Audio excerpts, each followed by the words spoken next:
build my gallows and build them high. Makes a long time climbing before I die. I want the chance.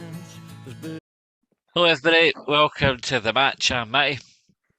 I'm Colin.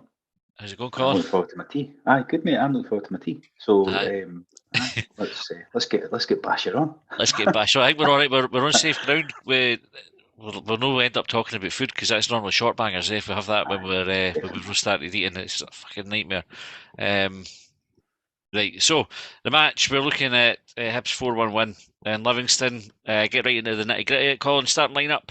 Let me just run through it and get your thoughts on it. So we had Marshall, back four, Chabraya, Cadden, Hanlon, and Fish. We had Jago and Egan Riley as the two sort of central defensive midfielders, and then Henderson and Campbell and Yuan and Hoppe. What do you think of the starting lineup? We missed one out there. Who have I missed it? I don't think so. So the four in the middle. So Campbell, Henderson, aye. And Jago and Egan Riley. I think it was when I seen it. I was at my daughter's game when the team came out, but when I seen it, I was the only surprise I think there was maybe Henderson was playing. Mm-hmm. The rest is kind of, I think, well, Chabraya over Stevenson. I suppose it should be the case that he's starting ahead of Stevenson, but you know the way the season's been going, it's maybe a surprise. But other than that, it's kind of the team you'd have expected. It's good to see Nisbet and that on the bench, Kukrevich. Aye. But I didn't expect him to come straight in and start. It feels like we've got a wee bit of a settled team now, eh? Aye, definitely. Neil's not even getting a... Like, Neil must be injured, I don't know what he's done. Yeah. So, because Neil would be the one that would probably come in for Henderson, I would imagine. But I don't know if he would, or whether you would take out Egan Riley. But I think I don't think so. Because he's been playing well. I like that formation, that 4-2-3-1. I do like that one. I know we didn't tend to get into formations, but I do think that one works quite well in it against Rangers on Wednesday night. I would imagine that's the right formation to be going with, although we've had success with 3-5-2 against them over the last few years. But that's the formation stuff, done it? Is that tick? That's it. I tick. Right, we can move on to the match incident. So, I'd have had the best view of the game. So we went through. We were in nice and early, sat behind the goals, and we were in the corner. So, in and it was down our end with a really good view of in and up the other end. It didn't have the best of view. I hate that. We like for sitting behind the goals unless you're quite high up. If you're high up, it's all right, but low down, I'm like, I don't really care what's going on sometimes. I suppose that's standard for us on this podcast. We're not caring what's going on. First incident really of note was Livingston taking the lead, and it was a big boy Nubley. He's fucking massive, by the way. Yeah. Martindale, I think, just put him up on Chabraya just to go and play against him because they pinged diagonals in on the wee fullback as well. Because if it had been Stevenson, then the big guy against the wee guy, there's a mismatch. Yeah. Aye. So what did you think of the goal? Do you think we should have done better with it, or is it just you have to accept that that's one of those goals that you can't do much about? I thought we maybe stood off him a wee bit, and then I thought that I'd have liked the keeper to go closer to it. It looked like he got done up to me, like even when I've seen it back, and even on Sky the day when I was watching the build up to the Celtic game, they mentioned that they thought Marshall might have done better. Aye, near post, it's a controversial thing to say, but it's I'm not meaning it. I'm not trying to be shock jock or anything. I just think that he kind of got done like that, and they were always going at pace, like so. But I thought he might have got a hand to it at least. It looked like he didn't even care what it was. My first reaction was to look at the keeper for it. I thought Chabraya should have done better. I can't remember Chabraya and I'm not sure who else was coming to support him, but Chabraya either needs to hold him up better or get a challenge in. But to do what he did, which was to stand over him and then just really no impact anything. I agree with that. Didn't make it difficult for him. I actually thought Chabraya struggled with Nubley for most of that first half, but then we seemed to get a handle on him. I think kind of Livingston changed it and Nubley went a bit more central because Hanlon got a lot of joy out of him, and that's something that Hanlon normally gets criticised for, isn't it? Like the physical battles, but I thought Hanlon dealt with him well, and Chabraya grew into the game against him, but he definitely struggled to start off with. And we went a goal behind. Well, what were you thinking? Do you think we would come back into it? I hoped we would come back into it, but I thought, here we fucking go again. Now this will be us now, 1-0, finishing 1-0. You know, like we've spoken about before, going Aye. to Liddy and places like that, where you go there, you lose the early goal and then just scrap away for the rest of the game and then it look like scoring. And I thought, here we fucking go. Admittedly, I only walked in. I missed the first 5-10 minutes, so I basically just turned the telly on and was sitting doing my cup of tea as the goal went in, and I was like, for fuck's sake. So it was hard, you know, like because I hadn't seen the first Aye. 7 or 8 minutes or whatever I missed. I never really had a feeling like if we were the better team for that. I know it's only a short period of time, but I never had a feeling for it. I just walked in, seen the goal, and went, oh, for fuck's sake. That was kind of what happened. Aye. Well, I thought we started all right. There wasn't really much in it up until the goal, but then I thought Hibs kind of went on the front foot.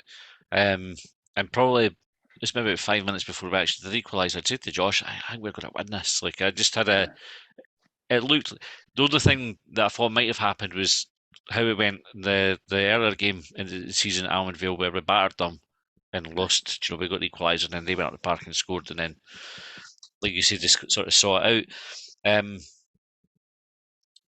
We had Henderson had a good chance to equalise, kind of got into the box, blasted over the bar. How do you think he did? We spoke about Henderson a few times, sort of good and bad. I thought he probably earned his place in the starting 11. Jenkins earned done enough to keep it for Wednesday night. It depends who's fit for Wednesday night, because I don't think so.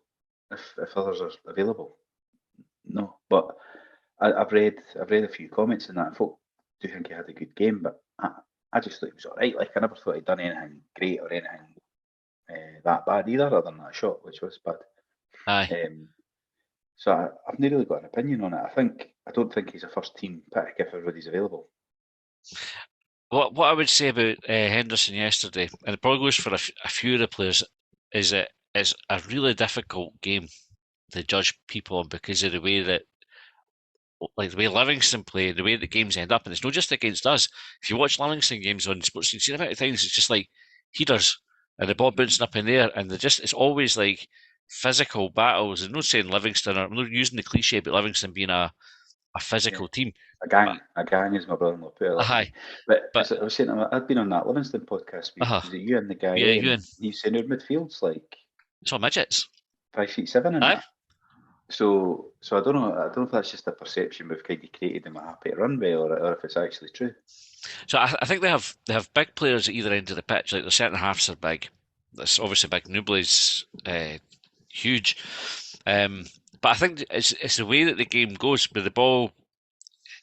You very rarely see a team just get the ball down and play football with it. It's always like bouncing about, funny wee bounces, and it's just 1v1 challenges or 2v1 challenges with folk contesting second balls or loose balls, and then it ricochets away to somebody else. So for Henderson, I thought he tried to put himself about a bit, and he did all right. He's maybe like a 7 out of 10 is what I would have given him for. Yes, I wouldn't be sad if he started. I would have been in the 6, maybe pushed to 7 if that, just because I was feeling good about the win. Yeah. Wouldn't he be upset if he kept his place? But I also wouldn't be surprised if he didn't. But we get back into the game. A lovely ball over the top for Fish. It takes a wee nick off for the kid who was in Livingston side, but he tried to heat it, but it just succeeded in clipping it on. I really noticed that. Right. So, and then Yuan was like an acres of space. He looked a mile off actually, but he wasn't. Aye, but obviously VR checked it, but actually when you see it, he's timed it really well, and it's one of those the illusion ones where, because the defender's sprinting out the way and he's running in the way, the gap looks like 5 yards. Aye. So if you're a Livingston fan, you'd be bawling shout for that, and then you'd see it on the telly and go, okay. Aye, nightmare. And even Martindale said it, didn't he? In his interview after the game, I watched his interview last night and or listened to it, and he said that it was onside, and it was. Like there's no doubt about it. It was a lovely finish as well.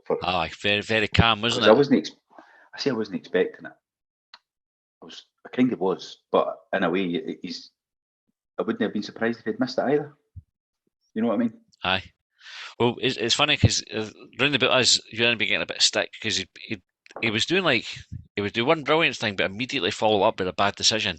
So like dribble past 3 players and then no get a shot away, or cut the ball back but play it straight to a Livingston player. Like it's all these wee things where like it was almost really, really good, but at the same time really, really bad. So when he went through, I was like, aye, probably the same as you. You think he's going to score, but you wouldn't have been totally shocked if he hadn't. But it was a really good finish, though. Lovely. I'm not trying to take any away from him. It was a good finish. And then his second goal, I mean, wonder strike. Again, actually, because of the angle we hit, see when he actually hit it, I went, oh, for fuck's sake. And as the words were coming out my mouth, the ball just sort of trundles into the back of the net. If he'd got it well, it would have probably been up in the stand. Aye. Like, that's the thing, is the pitch probably helped us, Sarah. Aye. It was actually a good move. Like, you see him playing the ball into Hoppe, and Hoppe laid it off, because I actually thought Hoppe maybe would have had the opportunity to take a shot. But he just laid it off, and then Johan kind of comes in on it, and then Sclaff's shot into the bottom corner. So we go in at half time, pretty comfortable. I think we deserved the lead going into the half time call, would you say? Well, based on what I saw, I missed the first 10 minutes, but I don't recall much for them in the first half, and then we had a couple of chances, and the Henderson one as well. So aye. I think we were more looking for more and looked the better side. 35 minutes, I saw it. And then so we go into the second half, and probably the biggest moment, or the defining moment of the game, was the boy getting sent off, Fitzwater. Just clipped the heels of Hoppe as he's going through. And what was interesting is Hoppe had been played through one-on-one with the keeper just before it. I think he had sort of fluffed his lines, the keeper made a save, and then he gets played in again, he gets fouled. Any debate about the red card? Nah, I think so. He didn't mean it, but I don't think the rule says anything about intention or anything. It's like he's clipped his heels accidentally. He's got a goal scoring opportunity, isn't he? Aye. The other defender's coming across, but I don't think it stops the goal scoring opportunity. So I think it's a red card, and that's why he checked it on the telly, and it was. Aye. The VAR check took ages there. I was surprised, because I thought it looked. I thought they must have been trying to judge if the defender was coming back round, I suppose, because he as soon as he got sent off, like I was watching the telly, as soon as he got sent off, he sent the ref. What about me? Or what's that? Because he's he was kind of on the sweep, but I think he wasn't going to make it, and I'm not sure if that would. It's still a goal scoring opportunity, even if. Aye, last man isn't the rule, is it? Aye, no. It's goal scoring opportunity. Yeah, they just use that as a sort of barometer. Like, does it become less a goal scoring? Was that not what the rule was when it first came out? No, I think it's always been made up. I think they just they applied it. That's a sort of your benchmark for it. If there's no other defender there, then that's like automatic, almost like a red card. But I suppose sometimes it's how far out you are as well, which shouldn't really, because it's still a goal scoring opportunity if you're running in on the keeper for 40 yards. If you're 1-on-1, so it's a red card, and I don't think even again Martindale didn't complain about it. No. So and that's your barometer, isn't it? That the opposition manager would normally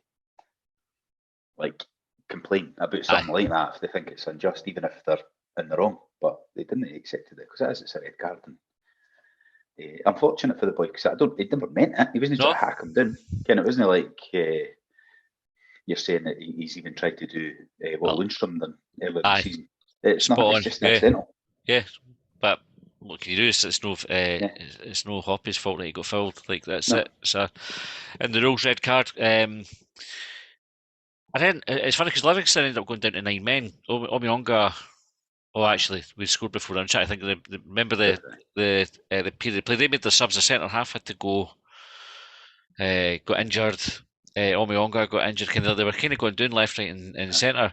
Our third goal came again for another break. I think one of the injuries, and I can't remember the order. So apologies if I fucked up your running order. But Egan Riley got booked because he caught the boy late. Aye. I think the boy got hurt then, didn't he? And I don't know if that was 2-1 still then, or because I thought, they've got even up here. Well, I thought Livy were looking to do that because they were all making a big fuss about it. Aye, because it looked like a lunge.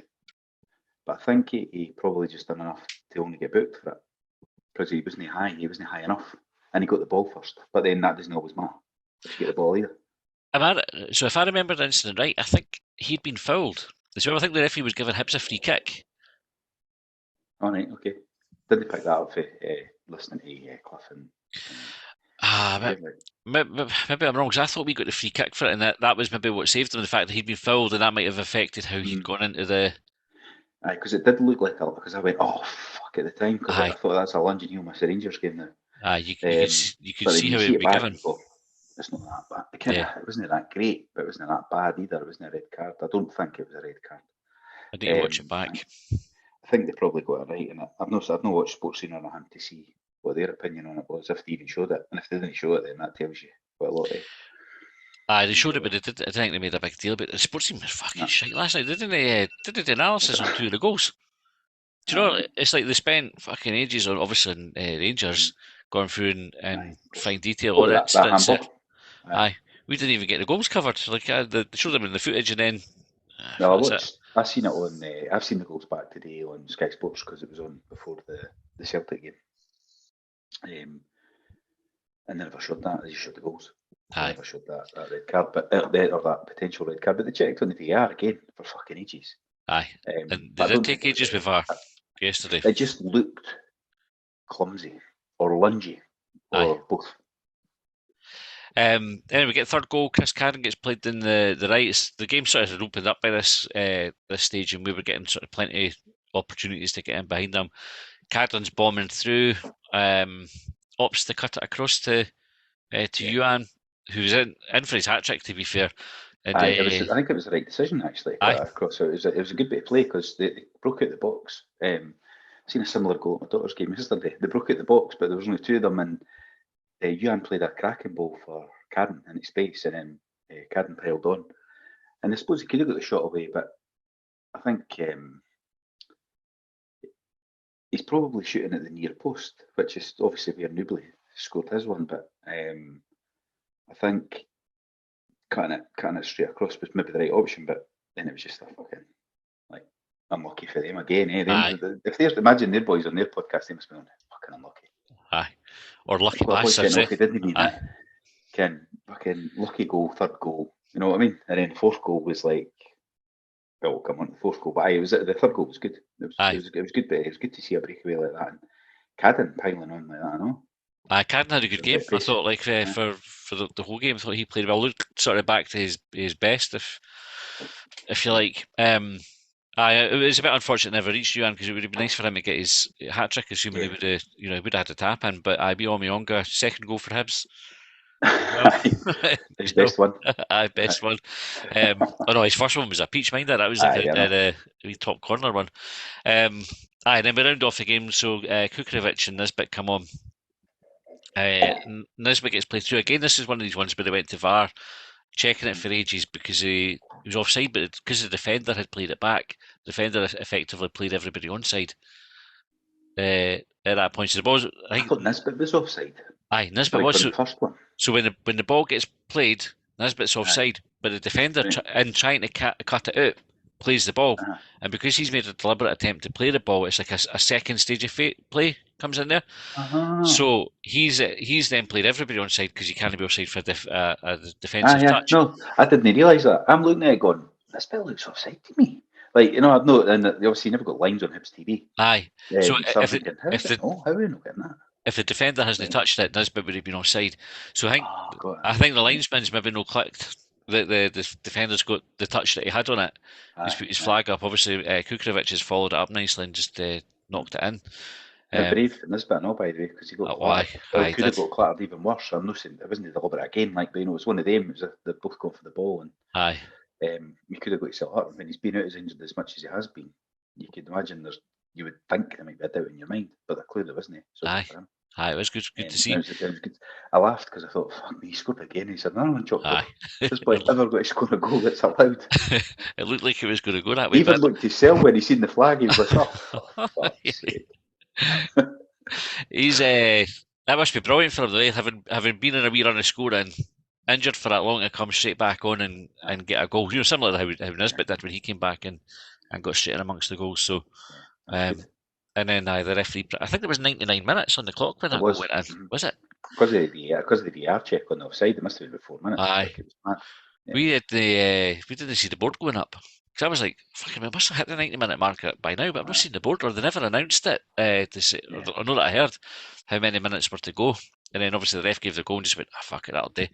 Blew the whistle. Had enough time to send Martindale off. Sympathy refereeing. Aye.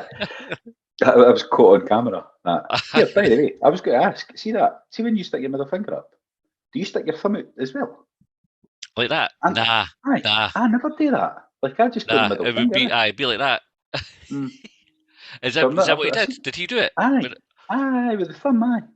I always put my thumb in, but rather than out, but interesting. Maybe it's a West of Scotland thing. No, drug dealers like maybe came through the gangs or something. I think. Yeah, it's a gang message.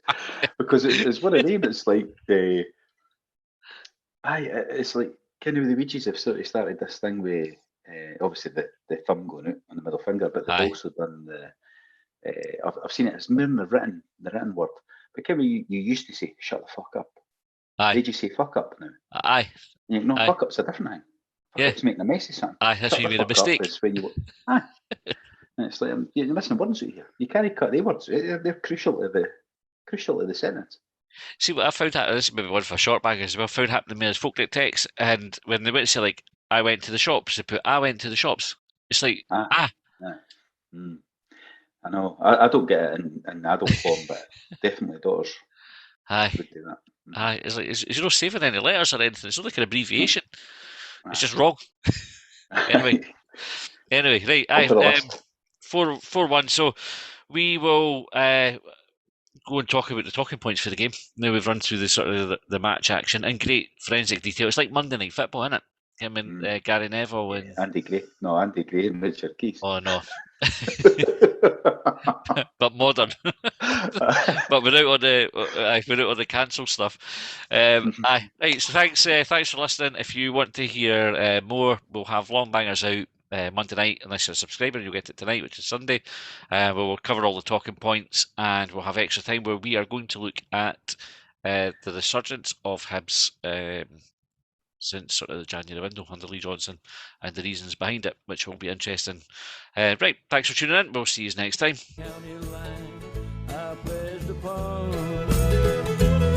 Well, they trailed me down when I broke free. I drank all the whiskey in Tennessee.